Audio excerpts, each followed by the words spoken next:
Take that. I thought that was nice. We'll take that. All right, guys, joining us now. He retained the AEW World Championship tonight. Please welcome Swerve Strickland. Ladies and gentlemen, show some respect for your retaining AEW World Champion, Mr. Swerve Strickland.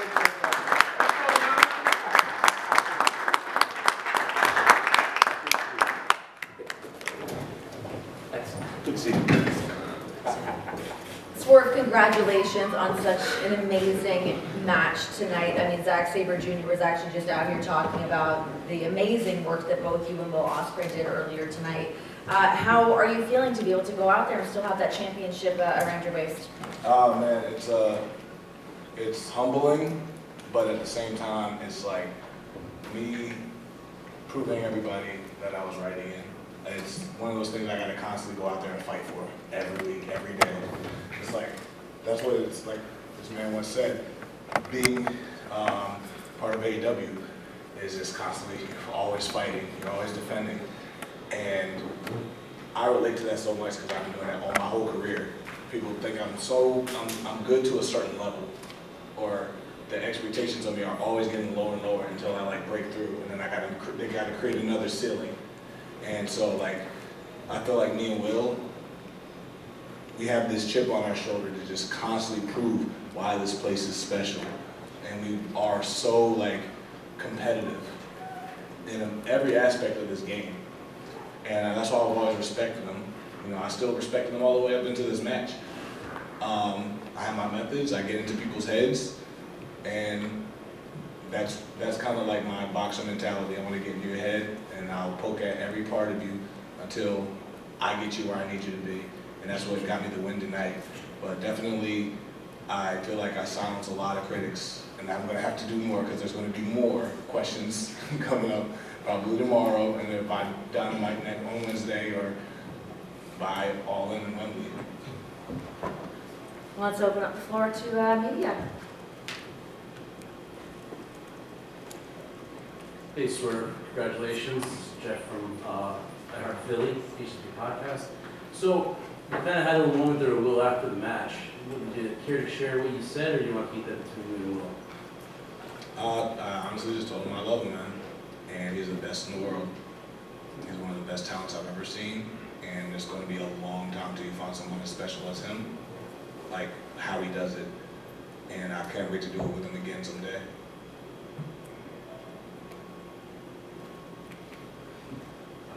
Tyler, good day, New York. Last time you guys were in Long Island, I asked you if you could pick anybody who you want to fight at Wembley, and you said that you still have your eyes on Bryan Danielson. Now with the Owen started, and knowing that the winner goes to challenge you for the world title, are you still gunning for Danielson at Wembley? I think he's at the position of gun for me now, especially after tonight. But I still want that win back so bad. That's something that still irks me to this day, that loss for Bryan, because he's someone I idolize and I look up to, especially coming from the Pacific Northwest. We both share the Seattle, Tacoma, like native background, and from his career for the last 10, 15 years, I've been watching and studying that man and getting in the ring with him, feeling how special he is. That's a win that I need to mark off of my list. And I don't have a long list really. There's very small, but definitely Bryan Danielson's at the top of it. Who else is on that list? You know. You know. Just checking. I've gotten in the ring with them twice now. Still, like I said, it's a small list. These are guys, once again, I respect and I look up to for a long time. But those are the guys I want to knock down for sure. Respectfully. Other questions? Congratulations on retaining the championship. Carlos Montosa for Flex Sessions. We saw how immersed people were with this storyline. We saw how immersed you were with it, how immersed Will was with it too. How do you feel moving forward with different storylines like MJF, which is probably on a redemption path, going for the chip, Daniel Garcia, which is probably the next superstar. How do you feel about it, and how do you think you can help out the division building storylines with that purpose? Get people involved and more excited when you guys come out there. For me, like, my method is always to get as personal as possible. I like to get to the bone and really feel what people are fighting for, what means the most to them, what's in your heart. And that's where, like, I feel like me and Hangman had that story that really propelled to something that not anybody expected. Not even me and him. Like, I've never worked with Hangman ever in my career. Never really known him too much. But we got to the point of, like, what is in our hearts? What are we fighting for? What means something to you? And that's where we really get to the root of things, and then it kind of branches out from there. So I feel like with, like, a Daniel Garcia, we need to get to the root of what's driving him to be the next big star. MJF, he always has tons of layers that he pulls back year after year after year. And so now, like, it's him finding a way to mature to the next stage of who MJF is now, because he's already had the championship. So now what means something to him now? And Will Ospreay, he's on the biggest tear, like, of anybody in AEW, really. And now he's got knocked down a peg. Who is he now? Who is he? What's his motive? What is he going to try to do to get back to here, or get back to, like, you know, where is he going to fall in line now in the company? There's a lot of big questions and a lot of characteristics with these people that we're really going to have to, like, really sit back and watch really closely, not just on Dynamite, but watch it on Rampage, watch it on Collision, watch it on everything. You know, the weigh-in happened on Collision, and it got a lot of people, like, really wondering and really questioning how tonight was going to turn out. And that's because we really get to the root of who we are as people, and then we become performers. And that's how I see the landscape of the next generation of pro wrestlers in AEW, becoming the next main eventers and the stars of tomorrow and today.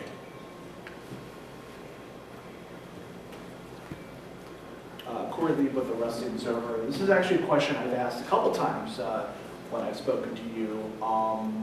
Jim Jones.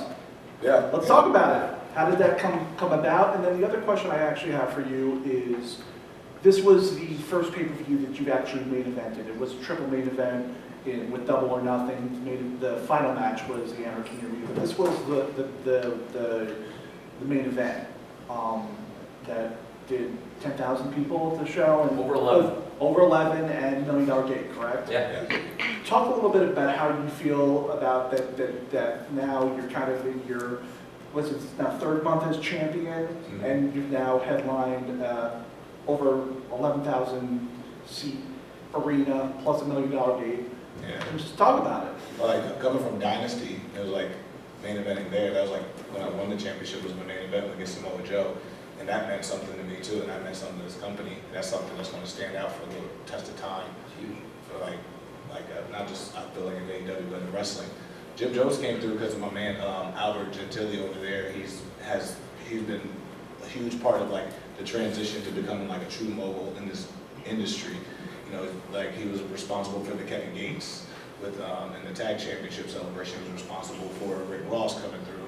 He's been responsible for Fabulous coming through. He's been responsible for, like, man, so many other things. Like, even outside of this, like the interviews I've been doing, like the media, Hot 97, and all these other things. It's a lot of motion with that guy. Flash Garments, once again, responsible for a lot of these connections and how it's being presented on stage and on, like, how I'm going to look, what I'm going to wear, how I'm going to say it, what's going to be the selling point of things. It's like everything's very meticulous and everything's pointed in the right direction. My man Guy, training my, like, choreography and, like, fight choreography, my reflexes, and, like, getting my skills sharper than they've ever been before at my age, you know? So, like, it's just like a team of guys that just always working together to present what Swerve is. It's like, Swerve is just more than just me. It's everybody. Nana over here is part of Swerve. You know, Heck over there, part of Swerve. Fitted over part of Swerve. Oh my God, all my people, it's all Swerve. So Jim Jones came out. It was just like that's the culture in the main event of a 11,000 seats, sold out main event in Long Island, and it's just always about presenting the culture in a way that's authentic to myself and authentic to the fans. It's not pandering, it's just like, oh man, okay, yeah, we're in, we locked in. And it's just something like, I do a lot of like stuff that I used to watch as a child, as a kid, all these things. I'm like, man, how do I bring this to light? And I have a team of people that take that vision and bring it to a light professionally and just in a once again, strategic, authentic, and I have this man right here that lays out the platform and it's like, here, do it. So it's like I said, it's a teamwork. It's not just Swerve, it's like team Swerve, you know what I mean? One more question for Swerve.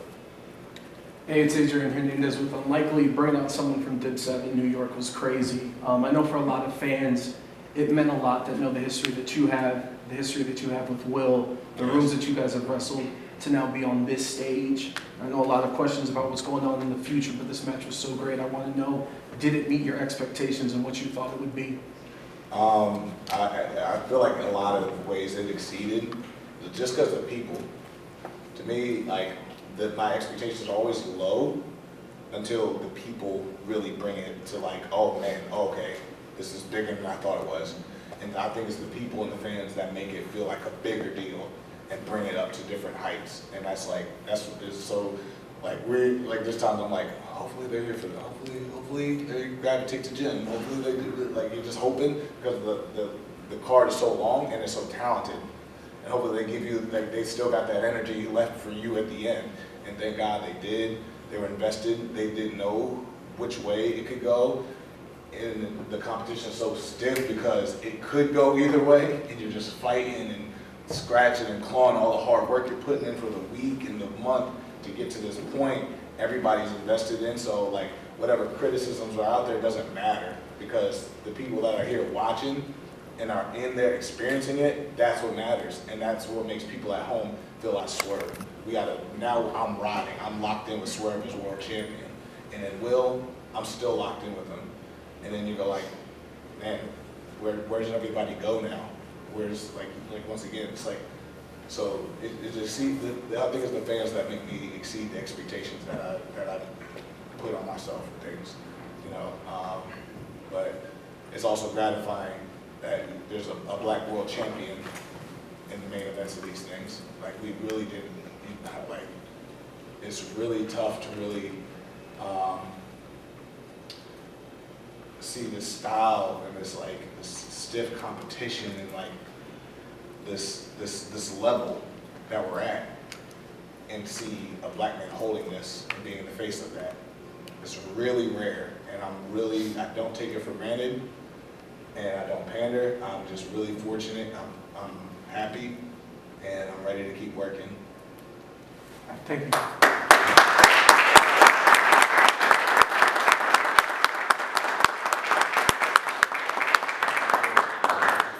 Swerve Strickland, congratulations. There you go. Still holding on to that